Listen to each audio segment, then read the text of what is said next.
So I'm sure you've heard by now that the Liberals are doubling down on their deficit spending. Now, that's what they're saying out one side of their mouth, while at the exact same time saying out the other side, oh, the Canadian economy, it's doing great. Look at how fast it's grown. We've got an increase in GDP much higher than we expected for this one point in time in the economy. And hey, it has nothing to do with the fact that we fidget numbers and fucking screw with things around to make things look good. No, it's the economy really is. Trust me, it's doing great. It's doing great, man. It's on fire. I've even seen that. It's so hot and it's on fire, folks. The it's on fire. But yet, we're going to ramp ourselves up with even more debt. And it's not them, actually. We're going to force even more debt obligation onto the unborn, right? Onto successive generations. Because the economy's doing so good, right? I mean, think about that in your own personal life, right? If you were all of a sudden benefiting from a windfall in economic prosperity, would you be doubling down on increasing your debt, right? I mean, if you had all this added income, you don't need to use debt as a means to enjoy that prosperity. You have all this money. Oh, that's right too. Oh, yeah. That's right too, yeah. There's no such thing as any of these governments ever getting anywhere close to being in the black. They still constantly function under record level debts and deficits.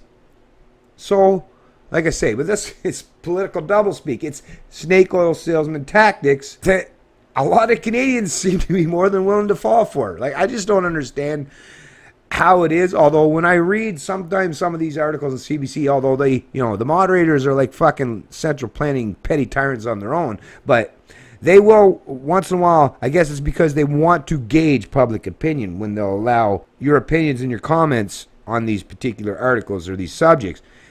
But I pay attention, right? I don't listen to just what these assholes say in the articles or these so-called experts or political pundits. I pay attention to what the Canadian populace is saying. And the Canadian populace that I see, right, the regular people seem to be saying, hey, what are you talking about? As far as I'm concerned, with the eyes that I'm looking out there in the economic landscape, the economy's looking pretty fucking shitty as far as I'm concerned. But these central planners saying it's great. But it's like, well, it is for them, right? For the ruling class and the crony corporatists, hey, the economy is doing great. Of course, that's at the expense of the majority of the population. But hey, to them, hey, they're not lying. Hey, they're doing great. You, not so much, but what do they care about you?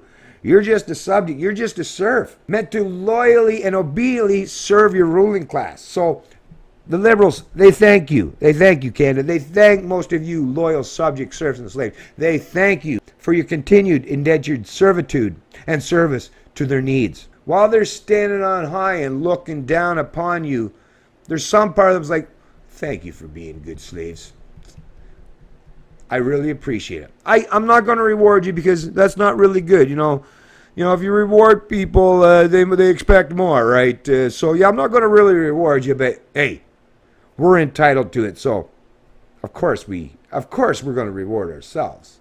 I mean, come on, Canada. The numbers they're saying now is what? They're going to go in debt future and successive generations over the next 7 years to the tune of $100 billion, right? And that's not counting interest payments depending on whether they stay low for a few more years or no matter how high they get, which may even come to the point of like in the 80s when they went up to 20+% to try to stave off if the economy does truly grow. So no matter what, like I say, they get to do all the dictating, controlling, manipulating, micromanage as they wish. They're not going to suffer any negative consequences or negative effects from doing so.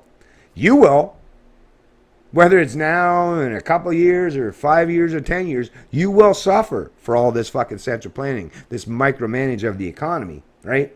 This cronyism, this false stimulating effect on the economy, which really it's only a means or a measure to benefit, like I say, the very top echelons of the ruling class or the crony corporatist types. But hey, you seem to be more than willing to go along to get along with them. Well, in the future, when things go really bad, when things go south tremendously, and you have to suffer, well, you know what? I'll be right here waiting to tell you, well, you should have done something when I fucking was telling you to. You should have stood up and did the right thing when I was trying to warn you, when I was trying to tell you what was going on. Instead of saying, yeah, but I'm benefiting it now. Look, the Liberal government gave me an extension on my credit card. So that means I could go out and binge drink, or go on another vacation, go on another trip, or buy another Beamer, right? Or buy a new house that was way outside of what my budgetary constraints would really entail.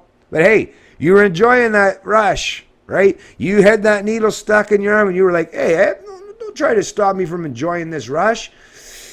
Oh, yeah. Well, like I say, time's going to come and the needle's going to come in your arm. There's nothing left. And then you're going to feel the pain.